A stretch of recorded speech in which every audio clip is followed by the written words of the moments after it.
Iran, Israel আর যুক্তরাষ্ট্রের মধ্যে যে উত্তেজনাটা চলছিল সেটা কিন্তু এখন একটা ভয়ঙ্কর সামরিক সংঘাতের দিকে গড়াচ্ছে।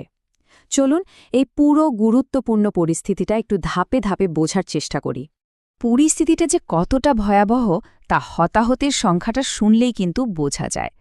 হামলা শুরু হওয়ার পর প্রাথমিক যে মৃতের সংখ্যাটা সামনে এসেছে সেটা ১৩০০।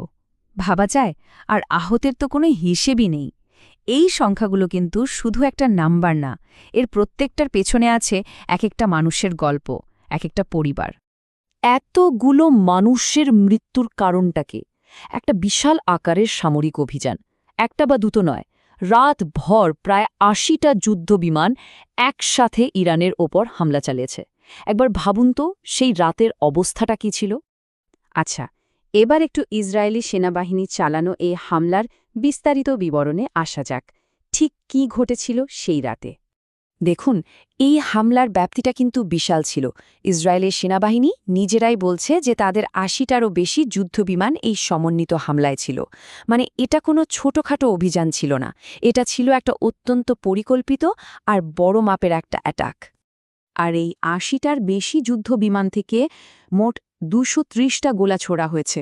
সারা রাত ধরে ইরানের বিভিন্ন জায়গায় এই গোলাগুলো একের পর এক পড়তে থাকে। তো প্রশ্ন হল, এই আক্রমণের টার্গেট কী ছিল?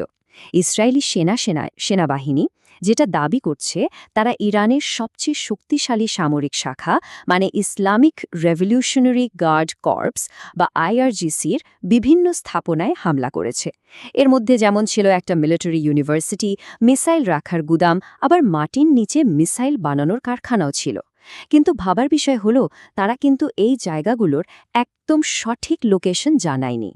ইসরায়েল যদিও নির্দিষ্ট করে কিছু বলছে না, কিন্তু গ্রাউন্ড রিপোর্ট কিন্তু অন্য কথা বলছে। রাজধানী তেহরান সহ ইরানের বেশ কয়েকটা বড় শহরে প্রচণ্ড বিস্ফোরণের খবর আসছে। এতেই বোঝা যাচ্ছে হামলাটা কতটা ব্যাপক ছিল। যা ঘটেছে তা তো ভয়াবহ, কিন্তু এরপর কি? পরিস্থিতি কিন্তু এখানেই থেমে থাকছে না, কারণ এই সংঘাতে এখন আরও একটা বড় শক্তি সরাসরি জড়িয়ে পড়ার হুমকি দিচ্ছে। হ্যাঁ, ঠিকই ধরেছেন। এবার এই সমীকরণে ঢুকতে চলেছে আমেরিকা, আর তাদের পরের পদক্ষেপ এই সংকটকে আরও অনেক বেশি জটিল করে তুলতে পারে। মার্কিন অর্থমন্ত্রী স্কট বেসেন্ট ফক্স নিউজকে একটা সাক্ষাৎকারে যা বলেছেন তা রীতিমতো চমকে দেওয়ার মতো। তিনি বলেছেন, আজ রাত হবে ইরানের বিরুদ্ধে আমেরিকার সবচেয়ে বড় বোমা হামলা অভিযান। তার এই বক্তব্য থেকে তো পরিষ্কার যে আমেরিকা একটা বিধ্বংসী সামরিক অভিযানের প্ল্যান করছে। আর এই হামলার মূল উদ্দেশ্যটা কি?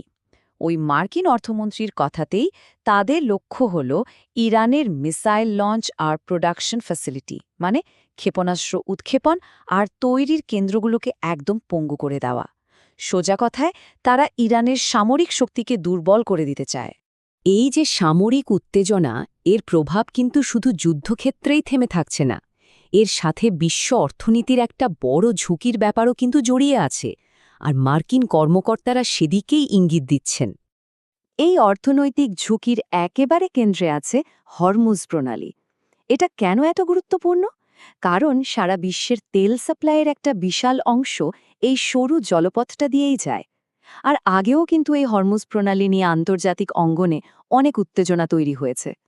আমেরিকার কর্মকর্তারা দাবি করছেন যে ইরান নাকি এই হরমুজ প্রণালীর ওপর নিজেদের কন্ট্রোলকে ব্যবহার করে গোটা বিশ্বে একটা অর্থনৈতিক অস্থিরতা তৈরির চেষ্টা করছে।